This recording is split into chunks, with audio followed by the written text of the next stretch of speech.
Good morning, everybody, and welcome to Daily Red Devil for all of your latest Manchester United transfer news and talk. I hope everyone is doing good on this Thursday morning. We're back with another massive show to bring you all today.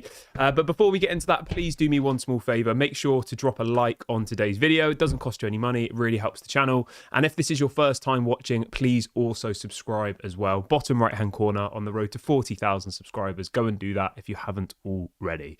On the show this morning, we're going to be reacting to the news that Manchester United are on the brink of announcing the signing of a new left-back, which I think would excite a lot of people. But it is not Alphonso Davies, as it looks like the Alphonso Davies to Manchester United story is looking quite unlikely at this stage. We'll also be talking a bit about Victoria Plzeň in the Europa League this evening, 5:45 UK time kickoff. So we'll be doing a bit of a match preview for that. Some other topics as well. So lots and lots to get into. But before we start today's show, I want you all to let me know your score predictions. So score predictions for tonight's game against Victoria Plzeň. Let me know your thoughts in the comment section. I'll start the show there. And sorry, I still got a bit of a cold. We'll start the show off with a bit of a match preview for the Victoria Plzeň game. Obviously, make sure to get your score predictions in. I'm going to be honest with you. I don't know that much about Victoria Plzeň. I know they're from the Czech Republic, but I'm not going to pretend that I follow the Czech Republic league because I don't. So I know they're second in the league in Czech Republic, but other than that, I don't know too much about them by way of how they play, style of football. I mean, top players, all the rest of it. But let's focus on Manchester United, shall we? Because I mean, at the end of the day, Manchester United have got a team of what we're told are superstars. Whether that's true or not, I'm not sure. High-paid international footballers.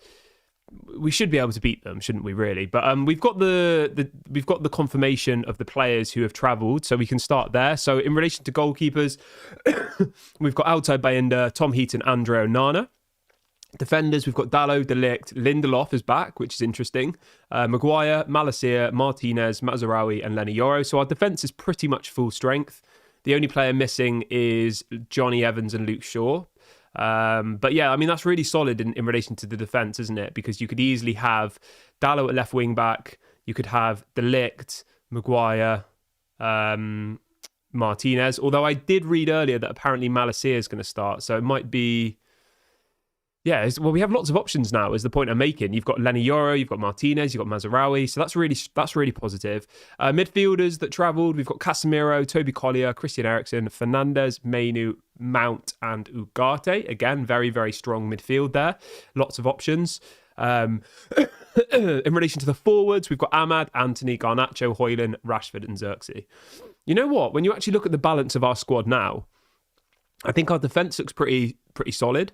By way of options, obviously Lenny Yoro, Mazraoui, De Ligt, Martinez. I'm pretty happy with the defence. Midfield-wise, I'm relatively happy as well. Mainu, Ugarte, Mount, Eriksen, Fernandes, not bad. I think it's the attacking area that's a little bit light now when you think about it, right? So Xerxes clearly not hit the ground running quite yet. Anthony, that needs to be sold. Ahmad's obviously been very good. Garnacho, I think, is hit and miss. Rashford, I think, is hit and miss. And Højlund, I think, is, again, good on his day. But do you know what I mean? Like, I do think we're maybe a little bit light in the attacking areas. Even if you just look at it by the amount of players we've got in those positions, we don't actually have that many attacking options, do we?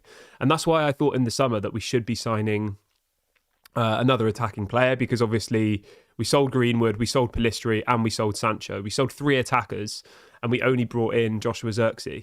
That was it, So, and obviously Martial went as well. So we got rid of Martial, Pellistri, Sancho, and we got rid of... Who was the other one? My brain's gone. Sancho, Pellistri,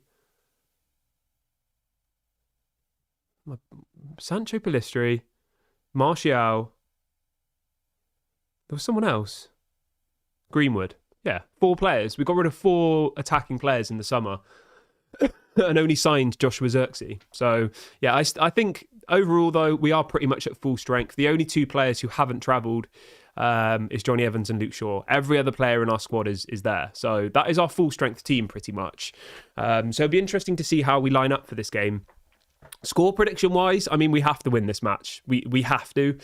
Like, the Europa League is probably our best chance at getting a trophy this season, I think. And people are probably going to be like, what do you mean? What about the League Cup? What about the FA Cup? We play Arsenal in the FA Cup away from home in the third round, and we play Tottenham away in the next round of the League Cup. I mean, both of those games are probably more difficult than any game in the Europa League, realistically. If you look at the teams left in the Europa League, right, the top 4 or 5 teams is like Anderlecht, Lazio, Athletic Bilbao, and Eintracht Frankfurt. I think playing Arsenal away is more difficult than any of those teams, and I think playing Tottenham away is more difficult than any of those teams. I know Tottenham are still in the Europa League, to be fair, but the point I'm making here is I honestly do think that the Europa League is our best opportunity. One, at qualifying for the Champions League, and 2, at winning a trophy. So I still have this goal that we can win the Europa League. If we beat Victoria Plzeň tonight, we have the opportunity to get into the top 8 in the Europa League, which would mean automatic qualification. And then the final 2 games, we play Rangers, who have done quite well in the Europa League, and we play FCSB, which, again, I don't know too much about them, to be honest. But, I mean, you'd hope that all 3 of these games are winnable, Victoria Plzeň, Rangers, and FCSB. And if we win all 3 of those games, we will almost definitely get the automatic qualification, which means, effectively, we will go straight to the round of 16. If we don't finish in the top 8, we'll have to play another game, home and away, which will be the round of 32, which we don't really want. We need it would be nice to have a bit of a break. But score predictions wise, I'm going to go with 3-1 Manchester United. That's my prediction. 3-1 Manchester United. I think they're going to really want to go out there and impress tonight. I mean, you'd hope so, wouldn't you? Especially when you think that we just lost to Nottingham Forest at home for the first time we've lost to them in 30 years. You'd expect these players to, have a bit of personal pride to go out there and try and perform. But we'll see. 3-1 Manchester United. That's my score prediction. Obviously, I will be live straight after the game tonight. So the game is at 5:45. It's a little bit of a weird time. So the match reaction will probably be at about 8 o'clock tonight. So hopefully we win. But let's move on from that and let's talk a little bit about this new left back. So it looks like Manchester United are now really exploring the South American market. This is something that a lot of the fan base have been screaming for years. We missed out on Alvarez. We've missed out on people like Martinelli in the past. We've missed out on, all of these top talents that have come out of South America who've gone to other European clubs and succeeded. Real Madrid have obviously done it a lot over the years. Chelsea have done it in recent years, buying players from South America. Brighton are obviously very, very good at it. But Man United never really seem to do it. Like, I can't remember the last time we bought a player. And I'm not talking about South American players. I'm talking about buying a player who plays in the South American league. So in the Brazilian league, the Colombian league, whatever. Yeah. I'm not talking about buying Martinez from Ajax for 50-60 million pounds. I'm talking about discovering the next Martinez before they move to a European club, and getting somebody for 5 million instead of 50 million. But that is apparently what we're about to do here, though. So the news coming out from Fabrizio this morning is that Manchester United are very close to signing Diego León. He says, here we go, is very close. The story goes on to say that Diego León will join Manchester United. This is coming from a South American journalist. It says he will remain in Paraguay until June 2025 and then join United then. So he'll effectively, we'll buy him now, we'll loan him back to the team we're buying him from, and then he'll sign or start playing from June 2025 onwards, which is good, I think. I like this kind of deal. The fee is apparently going to be £6 million, including add-ons. This is coming out from Simon Stone, who's obviously from the BBC. I mean, it seems reasonable to me, I think. He's 17 years of age. All of the optics in the data say that he has the potential to become a very good left back. Obviously, I think he's played about 25 games in the Paraguayan league this season already so far. Very physical for his age. So, yeah, I mean, I'm excited about this. I think, this is something, as I said, Man United fans have been asking for a long time. Why don't we have that talent ID anymore where we can find these players before they get their big move? And this, to me, is doing that. It's, discovering a talent, bringing him in, and paying a reasonable amount of money opposed to paying 50-60 million in a couple of years' time once they've moved to a Brighton or they've moved to an Ajax or they've moved to whoever. So yeah, I'm happy about this. I'm excited. Obviously, I wish him all the best. I hope he comes in and does well. So yeah, that's the latest on that one. Diego Leon's his name, left back, Paraguayan, apparently pretty much all but signed for Manchester United. So that's good to hear. But let's move on from that though, and let's talk a little bit about Alphonso Davies, because off the back of this story, the stories coming out this morning are suggesting that apparently the likelihood of Manchester United signing Alphonso Davies has apparently dropped quite heavily, and that's to do with apparently the competition. Apparently Manchester City are now interested, Real Madrid are interested. There are lots and lots of top European clubs who want to sign Alphonso Davies. Now, the situation with Alphonso Davies is simple. He's got only 6 months left on his contract at Bayern Munich. Bayern are trying to give him a new deal, but at the moment they've not managed to agree on terms. He wants more money. Bayern Munich aren't willing to pay it. It's the classic situation. So if Bayern Munich turn around and say, we'll give you the money you want, he most likely will stay at Bayern Munich. It's just whether they cave in and pay him the money he's asking for. I personally think, right, that Alphonso Davies will stay at Bayern. I reckon in the end they'll just give him whatever money he wants, because he is like one of their better players, and he's their starting left back and all the rest of it. So I'd be very surprised if he ends up leaving. But obviously this is the classic thing in transfer sagas. Player's contract runs down. Player says that he wants to leave because they're not giving him the money he wants, and then either the club say, you know what, we'll give you the money you want, or they say no, and then that's that. But as much as I'd like Alphonso Davies, I think the likelihood of him coming now is relatively small. So yeah, somebody in the chat says the last player we signed from a South American club was Chicharito. There you go, fair enough. What else have we got in the chat today? Joshua says the FCSB is Bucharest, a team from Romania. Okay, interesting. I didn't know that. And Joshua also says that Diego Leon is a physical specimen. He's really quick and aggressive with his duels. He's able to bomb down the left for the full 90 minutes. I mean, that sounds like exactly what we want, doesn't it? But can he put crosses into the box? That's the big question, because we've got Dalot. He attempted 9 crosses against Nottingham Forest, and he didn't find a man on any of them. So, we need somebody who can actually deliver the ball into the box, because I think that's one of our biggest problems is our wide players, whether it's our left wing backs, when we used to play a left wing or right wing or whatever, they can't seem to cross the ball. So, if we can find somebody who can, as you say, bomb down the left wing, put balls into the box, amazing. That's really what we need to find here. So, yeah. What else do we got here?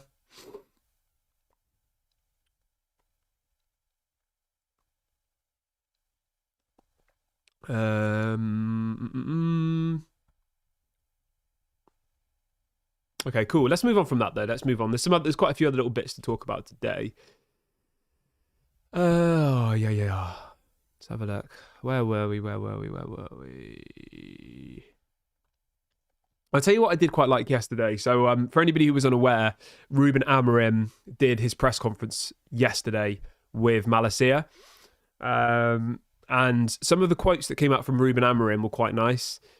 So let's go through some of the quotes from Ruben Amorim's press conference, shall we?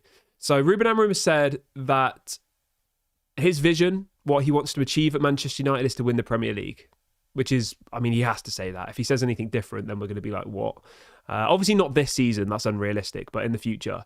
And he also was asked about, the pressures of being the Manchester United manager and all the rest of it. And he says it's a big club. If we don't win, the coach then leaves, the players leave. We have to improve as a team. We have to fix a lot of things in our club before thinking about buying or selling players.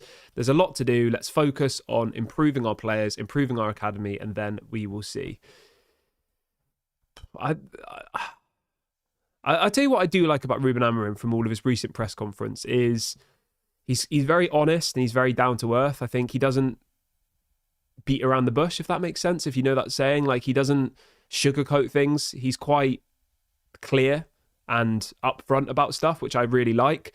And he's realistic. And I think in some ways, obviously we hope that he came in and won every single game. That would have been the dream. But did any of us really think that was going to happen? When you still have this same core group of players who've underperformed for years and years and years and years, right? And then obviously you've got some new players as well, like De Ligt, Ugarte, who are kind of just settling in. But when you've got this core group of players who've been here for a very long time. You know, the Maguires, Luke Shaws, the Rashfords, Bruno's been here for a long time.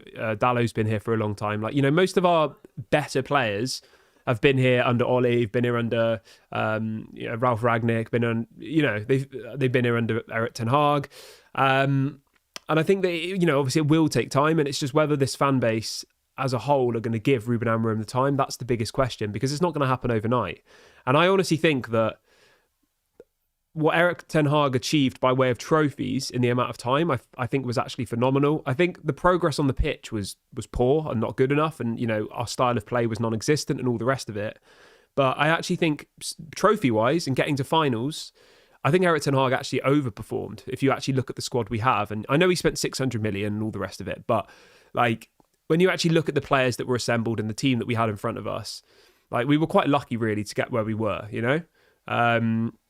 If that makes sense. Like, I don't think, you know, if you think that Arsenal have had Arteta for 6 years and they've won one FA Cup, we had Ten Hag for 2 years and we won an FA Cup and a League Cup. You know, we won more than they did in that short space of time. And the point I'm making here is that you can see already that the style of play and the performances have improved. I know we're not winning, but we're playing better than we were under Ten Hag, I think.